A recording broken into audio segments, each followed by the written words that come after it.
Coming up on this episode of Flirtations, we're joined by Claira Hermet to have a conversation with us about self-love, confidence, and how we can turn ordinary moments into something extraordinary.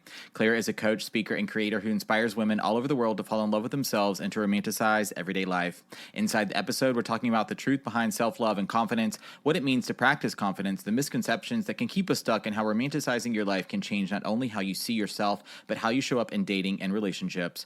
We'll also hear about Claira's personal story of loss, how our experiences can shape how we understand ourselves and how we can find our way through. All right, Flirties, let's talk confidence, self-love, romanticizing our lives, and lean into the hopeful romantic inside all of us. Now let's meet Claira.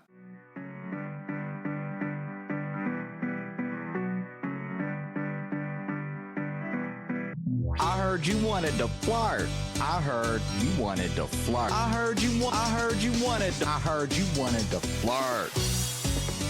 Hello, my name is Benjamin. I'm the flirt coach and a gay Libra. Everyone has an inner flirt. Hey, Flirty. Live, laugh, flirt. Work the flirt. Work the flirt. Delulu is the Salulu. Expert on the flirt. Hey, Flirty. There's always another flirt. Everyone has an inner flirt. Get out of your head and into the flirt. Flirties, today we're joined by Claira Hermet. Claira has built a career inspiring thousands to fall in love with themselves, to embrace confidence, and to romanticize life's everyday moments. And she's here today to have a conversation with us about exactly this. Hi, Claira, and welcome to the show. Hi, thank you for having me. Welcome to Flirtations and welcome back home after traveling all summer. Yeah, I had a lovely time. I can't lie. I was busy romanticizing my life in the Caribbean. Yeah, you were. Living your best life. Yes, I was following along on stories. Yeah. What are you up to today? Today I'm back in London, actually. Yeah. But it's been a good day in London. It's nice and sunny. I've been to the gym and trained with my personal trainer. I've got a women's only brunch coming up. So Fantastic. I've been preparing for that. So lots of bits and pieces going. Yeah. Sunny here today in North Carolina as well. Also just got done with the gym, got my workout in, did leg day, which I can't stand, but I did it. That's what I did today as well. Oh my God. And then taught my yoga class. So that helped me get into, I don't know, podcast mindset. As we're going to be chatting today about self-love, confidence, and romanticizing our lives. But before we get into all of that, or as we get into all of that, I want to get to know you a little bit more. This first question, just how you got started in content creation. Oh God, it's a long story, so I'm going to try and keep it really short. I guess I've been creating content of various sorts for a long time because I started off as a presenter when I was in my early 20s, which happened by mistake because at that point of my life, I was painfully shy and very socially awkward. And I got drunk at a party. Someone thought I would make a great presenter because when I was drunk, I was fine. And that's how the story kind of began because I did end up presenting and it was like I had a different persona when I was in front of camera, or my kind of fear of being seen just disappeared. But then when I got back off camera, I went back to being shy. So it was this big contradiction. And I've had to learn how to kind of bring those elements of my personality together. But yeah, so I started off doing kind of YouTube stuff, interviewing people, as in rappers, musicians, etc. And then the kind of content that I make now, I guess like female empowerment content and talking about my life as a woman who's 42, single and child-free.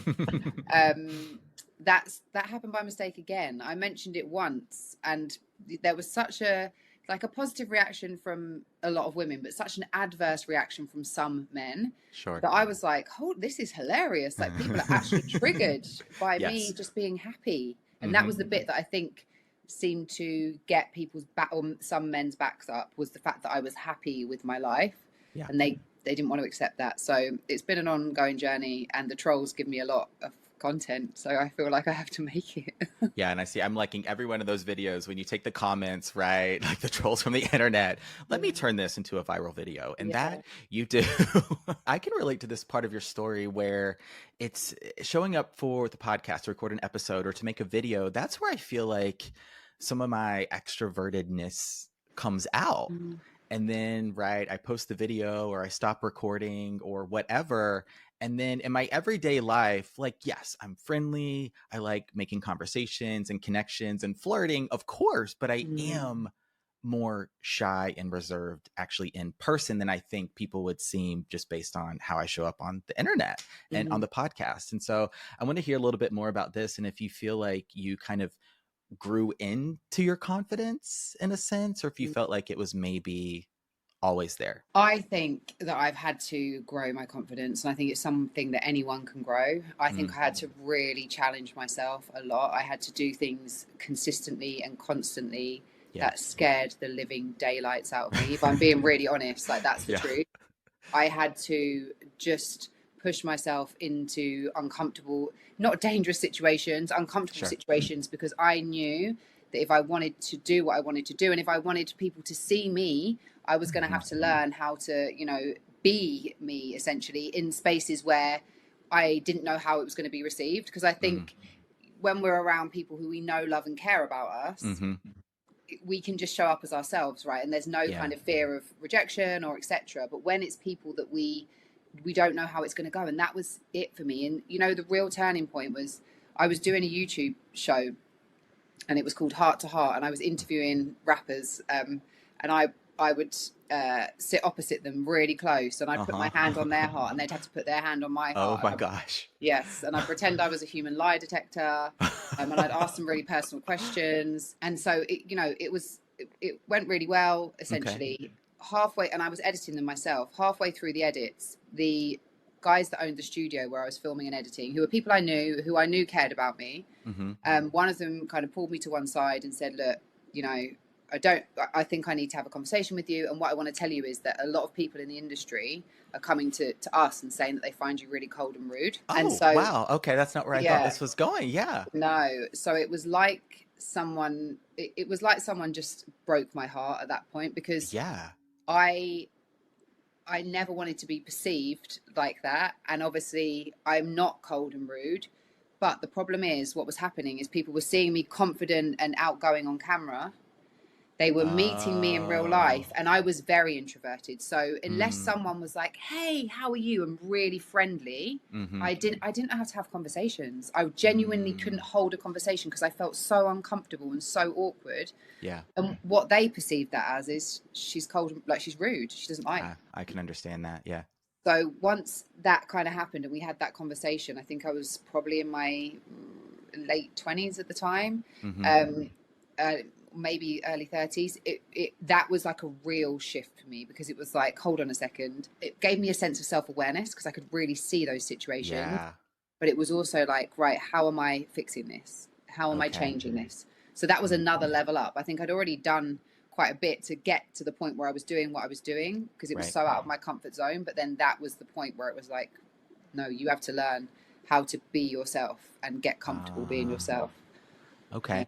I can relate to that. I think a lot of the Flirties will as well, where it's you have these different aspects of your personality, or maybe you really feel super confident in one area of your life, and then in other areas of your life, it's like it creates a little bit of this feeling of inauthenticity of like who's the real Benjamin, right? Who's the real Claire? Like which version of you is you? And it's like, well, it's all me. I just feel maybe more confident in some areas of my life as opposed to others. So that self-awareness, like that would have been a hard conversation if I had been like, if someone were to come to me and be like, oh, actually, but so important that you were able to grow from that rather than getting stuck in the wow. I did go home and not get out of bed for 3 days. I think like I was so hurt, and so you know what it is. I realize now, you know, as a coach and understanding NLP, understanding our subconscious mind, understanding how our subconscious programs and beliefs, you know, impact so much of how we show up, that one of my subconscious programs was no one likes me. Yeah. And so I carried that belief, and that's why I found it so difficult to have those, because I'd already decided these people don't like me. So I want to protect myself. So I was kind of like this, you know, whereas I guess stepping on camera, also understanding NLP, you know, there's this thing called mapping. So it's if we want to become a more confident version of ourselves or a more successful version of ourselves, we can look at who is that version of us? What thoughts do they have? How do they spend their time, etc. So it's almost like when I stepped on camera, it gave me permission, because it wasn't about me. It was, you know, it was me, but it was about the content. Right. But as soon as I stepped off and the questions became personal, or it was very different, I suddenly felt that kind of need to protect myself again. Yeah. And so I think the funny thing is that my belief was no one likes me, but because the way I showed up due to that belief, it ended up being a self-fulfilling prophecy where people didn't like me. Yeah. And that's the power of the beliefs that we hold. They are so powerful. So gaining that understanding as well has been, so helpful. Yeah, and I'm glad we're talking about confidence in this way. I mean, one of the questions I wanted to ask you is like how would you define confidence? And just relating it back to what you said, is it the moment where we are confronted with a realization about ourselves or how maybe we're perceived by others? And then what do we do with that information? What do we do in that moment? Do we kind of step up to the challenge? Do we grow from it? Do we step back or retreat? Do we identify with that core belief or core beliefs we have? For me, it's like that one, you're not good enough, right? Like that's mine that I still have to work through all the time. And so I'm curious just how you would describe confidence. I think that people perceive other people as confident. So I'm sure there's loads of people that will perceive you as being confident. Yeah. They'll perceive me as being confident, and they'll have an idea of what they think confidence is.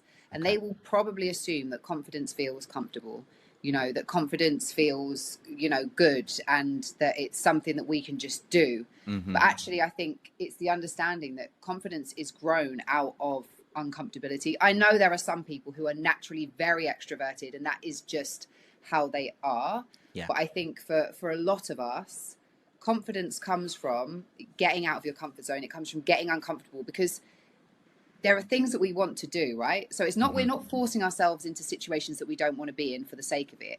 There are things that our soul or on a deeper level we know we want to do, whether it's a podcast, whether it's street interviews, whether it's writing a book, like whatever it is, standing on a stage and talking to people. We all going on a date, like whatever it is, we all have things we want to do. But then comes the fear that actually this is going to be so uncomfortable, I'm going to be so anxious, so I could never do that. They can do it, I can't do it. And all of these beliefs are then triggered. Yeah. And then at that point, that's where confidence comes in, because do we go through the fear and do it, or do we allow that fear to keep us stuck, never trying?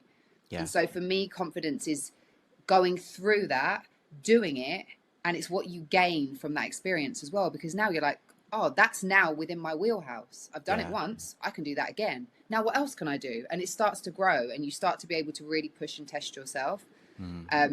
So I think it's that, like, solo traveling, I guess, is another great example. So many people I know are like, oh yeah, I know you're the kind of person that can go solo traveling. You have a really great time, but I just, I'd feel so uncomfortable. Yeah. I was that person, and I packed up my life in London and went for 10 months because Oh I was like, gosh. if I don't do it, I'm never ever gonna learn how to get over this. And I did it. Yeah. And it's a lot of people have that fear of that solo travel. It could be like the solo date, right? Taking yourself out to dinner, to a movie, which I do honestly all the time. I kind of always have. I just did it the other weekend because part of what's coming to mind is we feel like, what are people going to think about me? Are they judging me? Is this cringe, right? Are they thinking like, oh my God, out by themselves, right? Couldn't get a date kind of thing. Do they not have any friends? Detach from all of that. And I think you're highlighting confidence in a couple ways. Like it could be mastery of a skill or maybe something you're naturally good at. Like for me, I mean, not to brag, but I'm kind of good at cooking, Clara. I'm kind of just saying, I mean, flirting too, but like cooking, it's always come pretty naturally to me. I know my way around the kitchen. I can put together a recipe. I know my way around the grocery store. I mean, I work at one part-time. I hope I do. And so like, that's something where I feel pretty confident doing it. It's something I enjoy. And I've always been just like, kind of good at. It's a skill that's come naturally. And so that is a way that I can feel confident and build confidence. And yet there's this other part of confidence where it's, you got to run towards the fear, right? You got to do the thing you're scared of and show yourself the way forward. Flirting, dating, solo travel, solo date. Yeah. And prove to yourself that you're going to be okay. And you will be okay. And that's the thing. Like, I think some people are just like, do you know what? I've tried it and it's not for me. And I totally get that. Like, if it's not your vibe. Whereas I really like my own company. I think the most extreme thing that I've done is taken myself to Paris on Valentine's Day. And and I went out for dinner Yeah. in Paris on my own. And when I went to the restaurant, every single other person in there was in a couple, and then there was me. And at first, I think it was making me laugh because I thought they're probably thinking I got stood up, like they're probably thinking, I got. But it was a set menu. It was so good. I just had like the best time. And after I think about 5 minutes, everyone was obviously there with their partners. They were so involved in what they were doing. They didn't care about me. And it was just honestly, I just had the biggest smile on my face. And then I took myself to see Moulin Rouge. Like that was my kind of Valentine's treat in Paris. Stayed in a really cute hotel. But the whole time I was there, I was just like, dun, dun, dun, dun, this is amazing. so much fun, and it just was kind of like, it made me feel unstoppable. Because I'm like, if I can do this, then I can do anything. Heck yeah. Self-confidence, self-love, and romanticizing your life. How cool over there in London that you can just like be in Paris. Nip over to Paris, yeah. What? I cannot conceive of that here in the States. I mean, I could zip up to, I could fly to New York. I could be there in like a couple hours, 2-3 hours from where I live. But to be in Paris, that would be so amazing. The best thing was I just got on a train.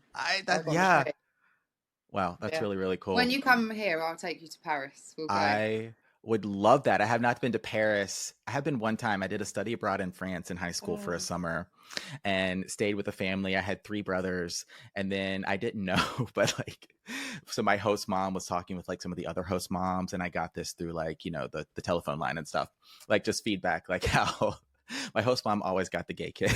And she's like, she was telling the other moms, I got another gay one. Anyway, but I did spend a little bit of time in Paris on that trip. We got to do a week, and it was amazing. Such a cool city, isn't it? So I want to, talk a little bit now. Self-confidence, but then also self-love, because Lord knows, if you're on the side of dating, Instagram, TikTok, YouTube, whatever, right? Just love yourself, choose yourself. Yes. And we can sometimes get into a trap of feeling like, well, do I not love myself enough? Am I not doing enough? Kind of, where's my person? I feel like I am choosing myself if we're single. So I want to stay here for a little bit and just talk about how you would describe self-love.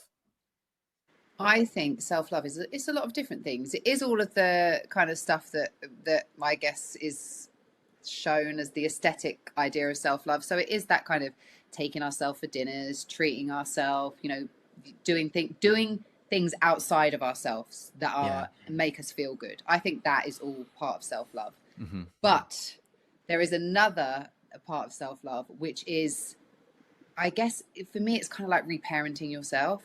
Because when you decide that you want to change your relationship with yourself, when you decide that you have had enough of being your own worst enemy, of, being negative, the negative thinking in your head, like all of those things, when you decide you have absolutely had enough of that, what are you going to do about it?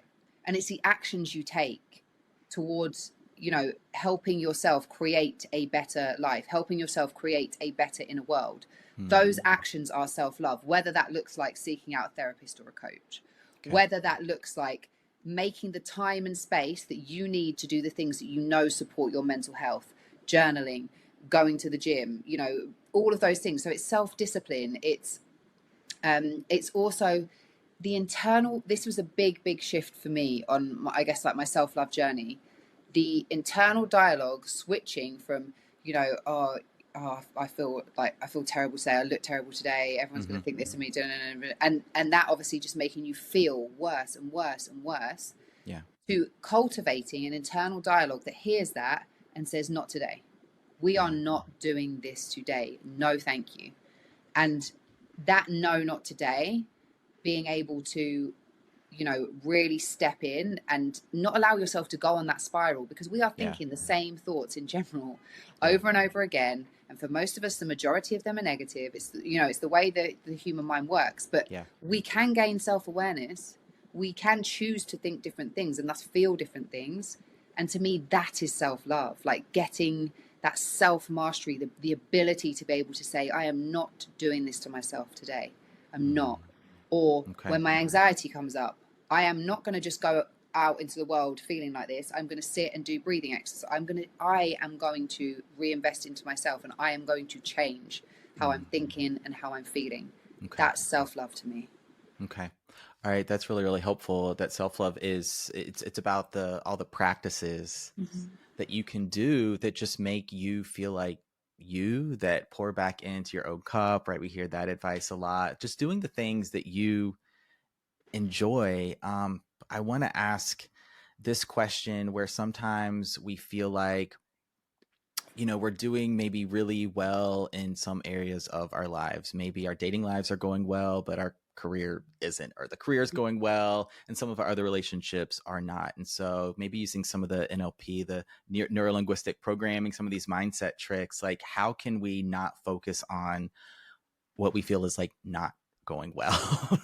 Right. Well, I think in essence, like sometimes we do have to focus on it, because it might be that there's Okay. lessons there for us. It might be that, I think just kind of avoiding it isn't necessarily the best thing to do. But I think what you mean is that because it seems to be louder than the good stuff, right? Yeah. So it's almost like it demands more of your attention. So what you're seeing is it's an unbiased representation of your life, because you're focusing on the part that right now isn't going so good, so much that you're not noticing what is going so good.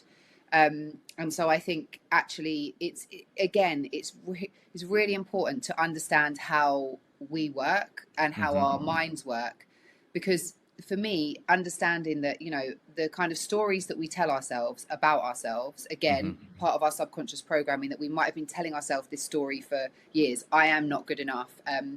A big one for me is I can never have what I want. And it took me ages to understand that was my belief. But when I did, I was like, now so much makes sense. Yeah. But we are telling ourselves these stories. And because the way our mind works, there's millions of bits of information coming at us every second. We cannot possibly observe or process all of those bits of information. So what our brain will do is filter out what it thinks isn't relevant to us. And it will just allow in what is relevant to us. And very often that is what backs up the story that we are telling ourselves as well. So we're not seeing the true picture or the true reality. We're seeing, a version of it through our own filters. So, I think that's why people talk about kind of having a gratitude practice, or actually sitting down and realizing and acknowledging the things in your life that are good. Because when that starts to become, part of your story and part of how you see yourself, you're going to start to notice more of that. Was it that it was never there before? Or was it that now you're capable of seeing it? Because say you're having a bad day, for example, I don't know, you spilt your coffee on yourself and you're just like, you get out Happens the car. to me all the time. I mean, I just laugh about it now, but you could be really like annoyed about it, and then you trip up the curb.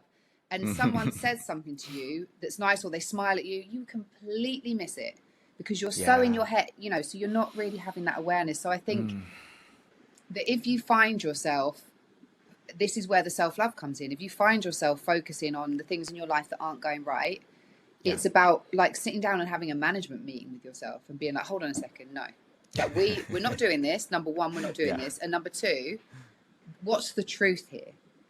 Where are the areas of our life where we are doing well? And again, self-awareness, I will go on about it till I'm blue in the face, because if you don't know it's happening, you can't change it. So the next time, if you bring in self-awareness, you catch yourself being like, oh, this is, you've forgotten about the bit that's going well, and you're concentrating on, I don't know, like, I'm never going to get this promotion. No one ever notices the good work that I do. My life is so rubbish. And you catch yourself in that cycle, and then you're like, no, not today. First of all, none of that's true. None of it's true. And second of all, look at all the good stuff that I do have in my life. And I know it does sound simple, I think, but it's so hard to do, because so much of what our brain does is unconscious, especially in the moment when you're having that day where it's like the cascade of what else could go wrong and then something else does. I mean, ask anybody I know. I always have food all over me, Claira, like coffee, food. It's terrible. Sometimes I just have to bring 2 shirts to work because inevitably I'm gonna get food all over it. I can't help it. But I love having that management meeting with yourself. Like, we're not doing this today. And then also, like, if you're just kind of focusing on everything that's going wrong, recognizing what is going well in the moment and elsewhere in your life. And then also, I like this, recognizing when something in your life isn't great, or maybe you're in one of those down seasons or down moments or down, gosh, I've been down bad for many years at a time. And I think sometimes we can get stuck as, like, we identify with those down moments, like, oh, right, it's never going to happen, it's never going to work out, I can't have what I want, I'm not good enough, right? We start to identify with those beliefs, and the longer we stay there, it sometimes it's harder to get out. It's really hard to get. It is really hard to get out. It is. Yeah. I think that's the thing, isn't it? Like, when you're in that place and you're telling it, because the version of you that you need to get you out, can't think those thoughts. So you know, that's why it's like, sometimes you have to, for want of a better phrase, shake the shit out of yourself and just be like, what am I doing? You know, what am I really doing? Because it does start with us. It doesn't matter what changes outside of us, because all of that stuff might give us momentary highs, but it's not going to be a consistent. And I think one of the things that I'm, you know, most proud of is that I was depressed. I was experiencing anxiety, panic attacks. I hated myself. I hated my life. I was miserable. Yeah. So miserable. My life was a chaotic mess. That's the only phrase, like the phrase I can use to describe it. And the difference between that and now is so, they're polar worlds apart. It's almost like that person wasn't me. And I look back on it like a movie. It's not familiar to me anymore. Right. But it does start with small steps. And I feel like for a lot of people, that's not what they want to hear, you know? Yeah. Even sometimes with my coaching clients, it's like, I'm very clear with them. A, I can't do the work for you. You have to do the work. But B, that, you know, there are very few people that have instantaneous awakenings and their life just shifts. For most of us, it's a lifelong commitment to small steps every day. And we seem perfectly willing to accept that when it comes to our physical fitness. You know, I know if I want to get to be able to run a marathon, I'm going to put in months of training and get a little bit better and a little bit better and a little bit better. And then in months, I'll look back and think, wow. But when it comes to our internal worlds, you know, changing, retraining, we seem to just want a magic fix. And to my knowledge, if there was one, I'd give it to everybody. But to my knowledge, it's the work. And that's part and parcel of the journey and the process of being human. That's the thing. As much as we want the quick fix, like the magic pill, the overnight solution, I mean, as tempting that would be, I don't know, I might say yes to that from time to time. But we would bypass the small steps that make us more confident, that give us that belief, that give us that self-love. We'd actually miss all those building blocks to have us become the version of ourselves that we want to be, where we can go out and do everything that we want, accomplish the things we want. So then when we have those difficult moments, when we have those down seasons, we have more resilience, more just emotional. We've got that foundation in place. It's like, I think about it takes 10 years to make an overnight success, right? We oftentimes, especially on social media, see like the highlight reel or see the success, but it's pretty much, you got to put in the work for the majority of people. And also, even the overnight successes. Doesn't it depend what you're trying to do? Like, I think for me personally, had I not have been through what I've been through and been through the experiences I have, how could I help support and guide other people? For me, it would feel inauthentic because I'd be talking about something from a perspective of theory, not from having lived it, not from a place of understanding. And so I guess it depends, what it is that your purpose is or your work is in the world, really. Right. But life experience sometimes is the very best training and qualifications that you can get, which can't be replicated. Yeah.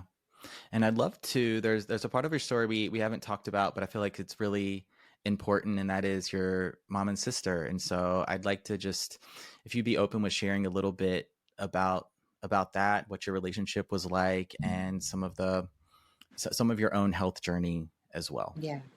So my mum died of breast cancer when I was 9. And I would say that was where the belief that I can't have what I want comes from, because all I wanted was my mum back. You know, like that was it. Every single night I was going to bed, crying into my pillow, just, I want my mum back, I want my mum. And I couldn't comprehend. You're a 9-year-old child. You can't really comprehend death or why it's happened. And my parents, I guess they were dealing with things the way that they thought was best, but they didn't tell us that my mum could die. So I knew she was really ill. You know, I'd grasped that. But in my head, old people died. I was 9. So I had no comprehension that she was going to die. But I think her death is one thing, but after her death, also, it's like, the way I describe it, it's kind of like the upside down in, what's it called? Oh, and Stranger Things. Yeah, I mean, it's not as bad as that, but everything kind of looks the same, but it's not the same. Like, nothing is the same anymore. My dad, just, his whole personality changed overnight. And, you know, that's it. Your world's never, ever going to be the same again. You're suddenly different from all of your peers. Like, they can't understand you. Their lives are just normal, and yours is never going to be the same again. So I would say that was kind of like the start of the chaotic mess era of my life. There, I had an older sister, Emily, and then my younger brother as well. There's 2.5 years between all of us, and I'm the middle child. Do with that what you will. But Emily and I, like, we kind of were typical sisters, I guess. We would fight and argue sometimes, but as we got older, we got closer. When she was 25, so I think I was 22 or just 23 at the time, she got diagnosed with breast cancer. And I think at that point I had just started to get my life together, because I'd experienced eating disorder. It was just chaos. And I just started to get some kind of regular balance into my life. I had a job. I had a mortgage. Like, life was okay. Everything was balanced. And then obviously Emily comes along and she gives me this news, and it just absolutely whooped me. And that is when I started experiencing anxiety, vertigo. So like, kind of just feeling off balance all the time. And then massive panic attacks, which at the time I would not acknowledge were to do with my mental health. I thought I had a brain tumor, I had something else. And trust me, I went through everything. I paid for brain scans because I was convinced there was something physically wrong with me, and this wasn't an emotional issue. And my sister was ill for 6.5 years. She had a really aggressive, fast-growing form of breast cancer. So whatever they did, it would come back. And then she died when I was 28. And I just... like, when I kind of talk about it, like I said, it almost feels like it's not, I know it's my life, but it also feels like it's a bit, I feel a bit detached from it, not from my mum and sister, but from the pain of what that experience was, because it was brutal. And when someone is that sick, you don't have time to comprehend like what might happen after they die or how you're going to feel, because you're just trying to deal with what's happening day to day. And yeah, it was just it was brutal, but it was the time in my life where everything shifted and changed, in a sense that I didn't know how to talk or communicate about my emotions at that point. I didn't know how to ask for help. I'd never really grieved my mum. It wasn't even a word when I was a kid, grief. There was no therapy, there was no nothing. We just carried on. So I think there was a lot there, and I started opening up to my friends, because I had to. I couldn't. I was going to sink if I didn't, do something. I wasn't going to be, I wasn't going to be here. And not to say that I was, kind of suicidal, but I think that I felt like I just didn't want to exist. That's the way that I'll explain. Like, I just want to disappear. And then I randomly interviewed an American singer whose manager happened to be a life coach. Love the way these things happen. Here's the synchronicity coming in. And we'd like been invited on a night out. That was me and my friend, and we were all in the hotel lobby, and I ended up having a conversation with the guy who was the life coach, and he really challenged some of my beliefs and mentalities. I think I carried a little bit of victimhood, where it's like, I can't do that because my mum died, or life is unfair, and all of that, I'm disadvantaged, I'm this, I'm that, blah, blah. And he just challenged all of those beliefs, and he recommended to me the work of a lady called Byron Katie. And her thing is called The Work. It's a written inquiry, it's a written meditation, and it's questioning your beliefs, essentially questioning those deep-seated beliefs. And I was like, I mean, read the book, and then I was like, I need to learn more. I found a practitioner in the UK. Then I ended up going to LA and doing 10 days of her school for the work, it was called. And that started a journey, I guess, with personal development, with spirituality, with myself, that is still unfolding, and I think will continue to unfold for the rest of my life. In 2015, the start of 2015, I knew that I carried the same gene mutation as my sister, so the BRCA gene mutation, which I was told gave me an 85% life chance of getting breast cancer. And the best course of prevention, I was told, was to have a double mastectomy, so to have my boobs removed. So I did that at the start of 2015. And that was also when my content started to change, because rather than it being about entertainment, so up until that point it had always been, you know, kind of interviews, etc., I started to talk openly and personally about my experience, and got like a really lovely kind of response. So I think that helped me to kind of just be like, I don't have to separate things, I can be all of myself. And so I had that operation done with a reconstruction, and it shifted my whole relationship with my body, because I had to, I was facing the fact that I might wake up and have no boobs. I might wake up and, you know, have something that needs a lot more work before it looks okay. I might lose my nipple. Like, there was all of these different things. And I was just like, I just have to get to the point where I have no expectation. And I think it really made me understand that I am, you know, my worth and value is not my physical body. And actually my physical body, even though over the years I'd been so cruel to it and so horrible with the eating disorders and the hatred that I kind of had towards it, it's been my best friend. Like, I can't do it without you. You know, everything I've wanted to do, that's from a half marathon to a this or a that, it's my body. We're a team in this life until, you know, it comes to the end. So hugging my friends, going, like, all the things I love, I can't do any of it without my body. And that shift from a thing that needs to look a certain way to my friend who is actually looking after me and looking out for me was huge. But yeah, and then a year after that is when I quit everything and went traveling, because I just was like, I don't know who I am, I don't know what I'm doing, I don't know. And I was 32, you know, I think for a lot of people that's when they're kind of maybe having more structure, and I was like, nah, I'm gone. So, but mid-30s is when I said no more structure for me either. You know what I mean? We kind of went the opposite. Yeah, but it's, why not? Like, why not? Because I think so many people stay in things just because they feel they have to, or they're supposed to, because they're a grown up and this is what grown-ups do, rather than just following your intuition and pursuing the things that make you feel good and alive. Yeah, and we're going to conclude on romanticizing our lives here in a moment, but just wanted to thank you so much for sharing that. When I learned this about you, and I've listened to some of the interviews you've done, I resonated with a lot of what you had to share. Even though I haven't had those personal experiences, I think a lot of us can get, like, we don't talk about the grief. We don't talk about the loss, if it's of a family member, of a loved one, maybe the loss of a sense of self, of just how we maybe weren't showing up the way we wanted to show up, if we were really struggling with confidence in different areas of our lives. And then we can kind of identify with this victim mentality. Thank you for sharing that. And I wanted to follow up here. I was curious about how you started to become more open with your thoughts and emotions, with your experiences, with being more vulnerable, but just how you started to cultivate more connection is where I'm going with the question. I think, you know, I feel like I think it's part of it's for myself, because I don't have my mum, I don't have my sister. I felt like for a long time, like, I don't know how to be a woman. I don't even know what that means or what that looks like. I don't have, no, my grandma was amazing when she was alive, but she was a grandma, you know, not like, and her life experience was very different to what mine is growing up in this time, you know.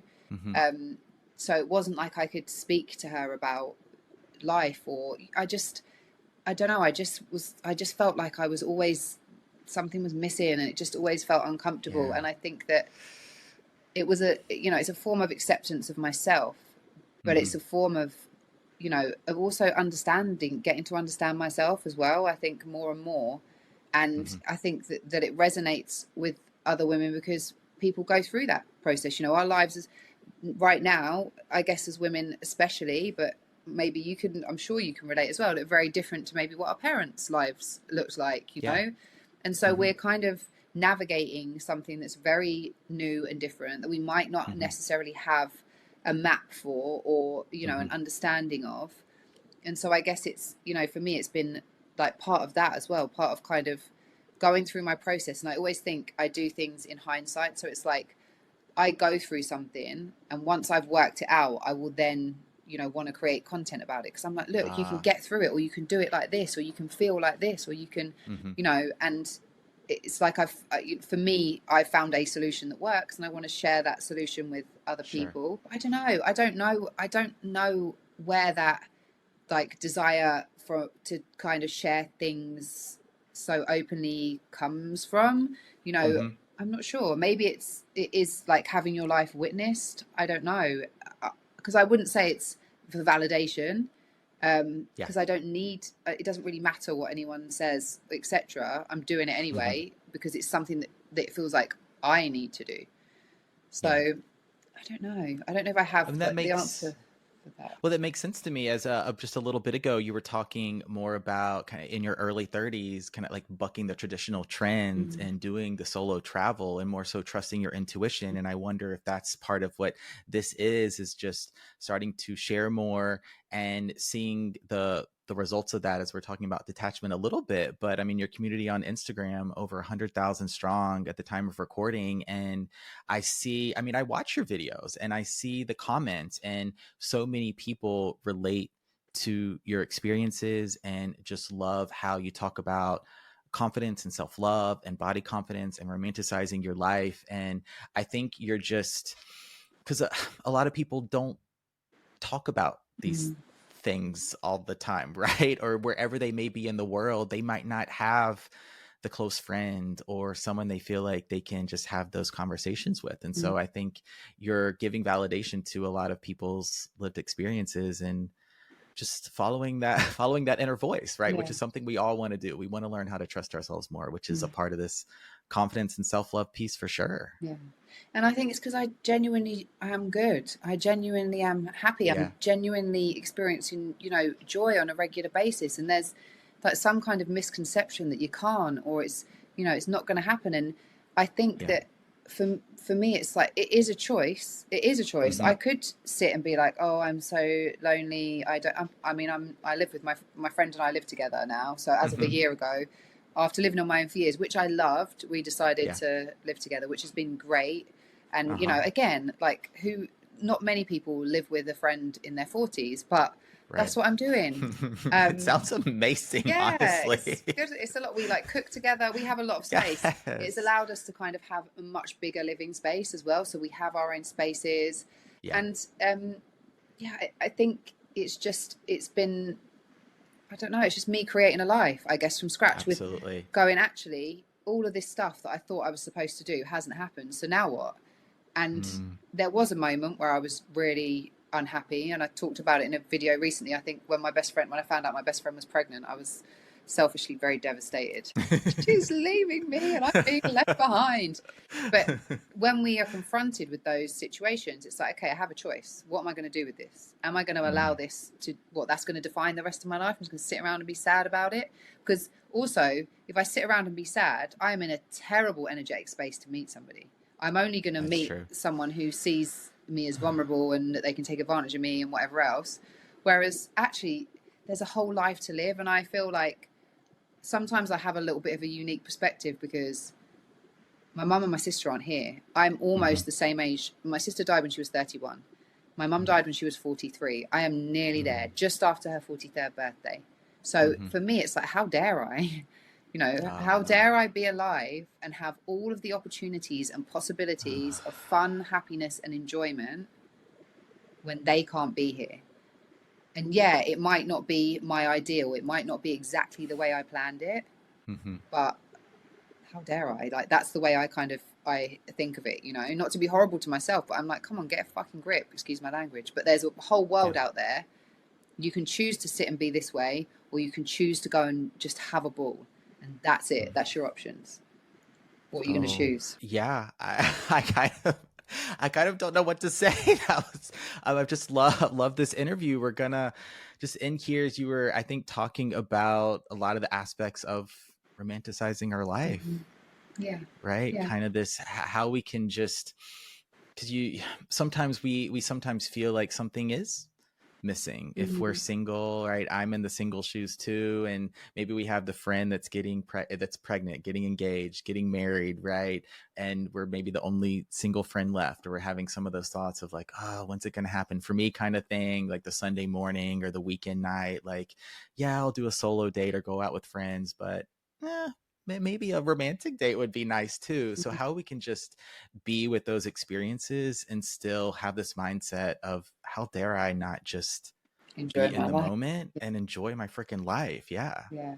You know what? I think it's that thing of, I would love to be in a happy, healthy, committed relationship. I would love that. But that hasn't presented itself for me as of yet.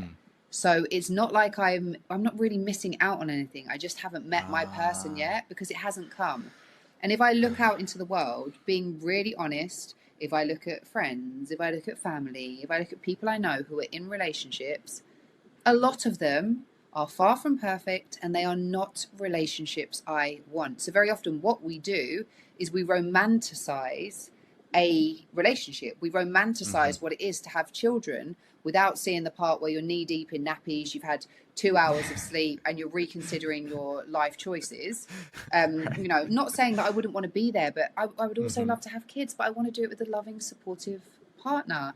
So, you know, it's that idea that we're kind of saying, well, you know, I can't be happy until I have. I can't start living my life until I have.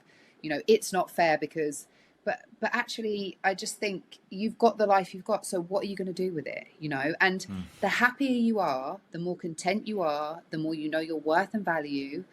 That is when you are more likely to align with somebody who is right for you. That is when you can say no to people who are not right for you. And, you know, I think, what are we really, we're romanticizing what we could have, but we couldn't have it because we haven't met that person yet.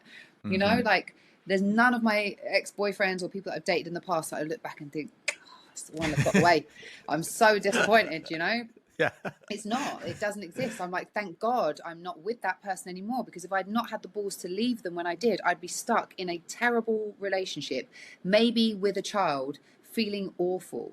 So I think, again, it is that, you know, getting a grip of ourselves. You're allowed to feel like the feelings of, oh, it would be nice to have someone, like, God, yeah, you know, kind of physical intimacy, having a hug, like all of those things, like, I miss, and they are beautiful and they are wonderful things. And I think romantic relationships can be beautiful, wonderful things. But if you haven't met your person yet, then that wasn't even an option for you. So chill, enjoy what you have got right now. You know, really make the most out of it, especially if you've got great friends. Like, invest in your friendships, cultivate new ones, go and do and see things that you wouldn't be able to, and just start to create the kind of life that you would like to live with somebody else, you know. And then I fully believe that people can call me delusional, crazy, whatever they want, that I'm going to meet my person. Like, I'm not hopeless. I am a hopeful romantic through and through. And I absolutely, like, it excites me. I find it, you know, I'm just like, it's going to happen. It's just a matter of timing. So relax, you know, relax.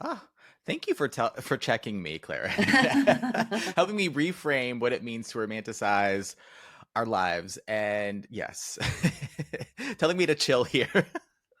Really, really helpful, because I'm a hopeful romantic too. I definitely identify with that. A little bit delulu as well, as I think some of the flirties are. I mean, we gotta be. You have to be. We gotta be a little bit.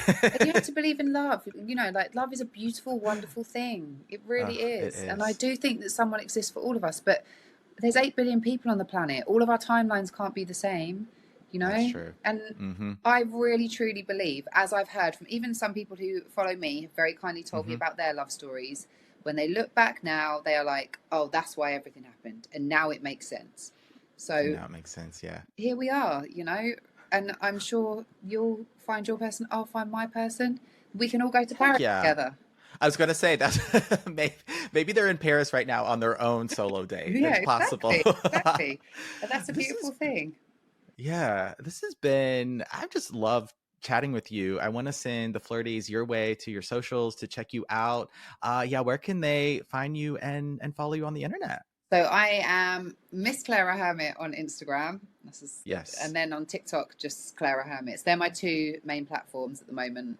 There might be some YouTube stuff coming up, but I'm just working on exactly what that is before I start creating it. So for now, it's those two platforms. But I have loved this. You're a very, very good podcast host. Oh my gosh. Thank you. And for the Flirties that want to sign up for some one-on-one, are you accepting new clients? I am currently accepting new clients as well. So all of the stuff for that is in the bio on my Instagram. Yeah. So it's all Fantastic. there. It's just filling out an application form. And then I have a call with everyone, like an introductory call. It's absolutely free, but I think a coaching relationship is like any other relationship. You have to make sure I want to know that I can help you.